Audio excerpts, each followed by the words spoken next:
Assalamualaikum warahmatullahi wabarakatuh.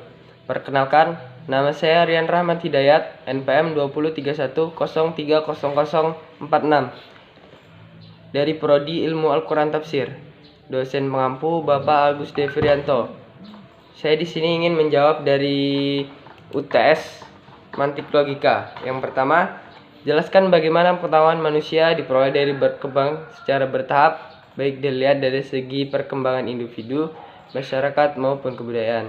Yang pertama, seperti yang kita ketahui, manusia pasti ada yang namanya berkembang atau berevolusi.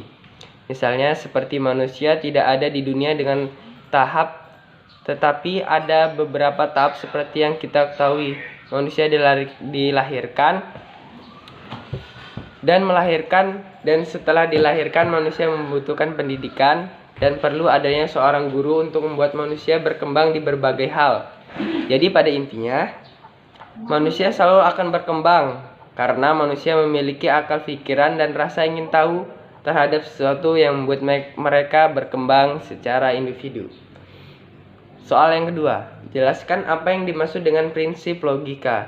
Prinsip logika itu dianggap sebagai satu-satunya dasar dan landasan awal bagi seluruh pengetahuan manusia. Ada 4 prinsip utamanya. Yang pertama itu prinsip identitas atau sesuatu ada apa adanya. Yang kedua, prinsip pengecualian nilai tengah atau antara ada dan tidak ada nilai tengah. Yang ketiga, prinsip alasan yang cukup.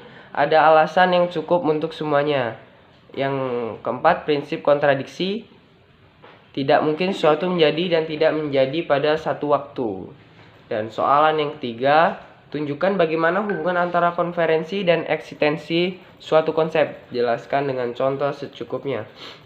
Hubungan antara komprehensif dan eksistensi merupakan sebuah konsep dalam logika yang merupakan sebuah pengertian komprehensif yang berarti isi dari sebuah pengertian, sedangkan eksistensi adalah luasnya pengertian.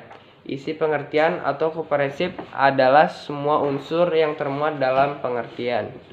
Contohnya, ketika saya berdiri di tepi pelabuhan dan melihat di batas cakrawala pada suatu titik kecil, maka pengertiannya tentang titik kecil tadi semakin jelas adalah sebuah kapal pesiar 130. Jadi setelah kapal itu semakin dekat, berarti eksistensinya semakin kecil. Tangkapan konferensi saya tentang kapal itu semakin jelas bahwa ternyata itu adalah kapal pesiar 130.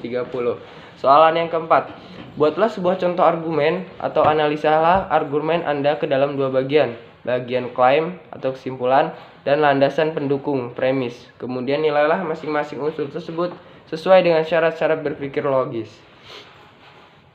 Argumen itu adalah kerangkaian suatu pernyataan yang mempunyai ungkapan yang membutuhkan kebenaran dan kesimpulan. Contohnya seperti Muhammad SAW itu ialah nabi. Maka dalam hal ini perlu kita buktikan kebenarannya. Cara mengaitkannya kepada premis atau landasan pendukung, selalu kita perlu kesimpulan atau konklusi. Kita bagi menjadi 2 landasan dasar dan sebuah konklusi. Jadi mengenai contoh di atas dapat kita buktikan dengan cara membagi 2 premis dan 1 konklusi. Yang pertama, premis minor. Muhammad SAW mengaku sebagai nabi dan membawa mukjizat. Yang kedua, premis mayor. Setiap orang yang mengaku nabi dan membawa mukjizat adalah nabi. Konklusi. Yang ketiga, konklusi. Jadi bisa disimpulkan dari sebuah argumen tersebut ialah benar bahwa Muhammad SAW adalah nabi karena memiliki premis mayor dan minor yang berkaitan dengan argumen tersebut. Dari sebuah argumen kita simpulkan bahwa argumen di atas memiliki kriteria dan syarat-syarat berpikir logis sehingga argumen tersebut dapat diterima. Yang kelima, soalan yang kelima. Apakah perbedaan antara pembagian dan penggolongan? Jelaskan dengan contoh. Bagian. Dalam pembagian kita hanya dapat memecah sesuatu yang besar, baik jumlah maupun ukuran, menjadi bagian-bagian yang lebih kecil tanpa suatu kriteria. Misalnya, rumah bagian kecilnya adalah isi dalam rumah tersebut seperti kamar, namun kita tidak bisa mengatakan bahwa kamar itu adalah rumah. Sedangkan penggolongan, ada dua macam penggolongan, penggolongan alam dan penggolongan buatan. Penggolongan alam adalah penggolongan yang disusun atas kecerdasan kita. Contohnya seperti penggolongan melati, mawar, kenanga, dan pacar suri ke dalam golongan bunga. Golongan buatan adalah penggolongan yang didasarkan atas suatu sifat. Contoh dari penggolongan ini misalnya penyusunan kata dalam kamus, penyusunan buku dalam perpustakaan, pengelompokan barang-barang di toko, dan lain sebagainya. Soalan yang keenam. Kapankah pembagian dan penggolongan menjadi keliru atau sesat? Lengkapi jawaban Anda dengan contoh. Penggolongan ialah pengaturan yang sistematik untuk menegaskan definisi suatu ilmu, menentukan batas-batasnya, dan menjelaskan keterkaitannya dengan cabang-cabang ilmu lainnya.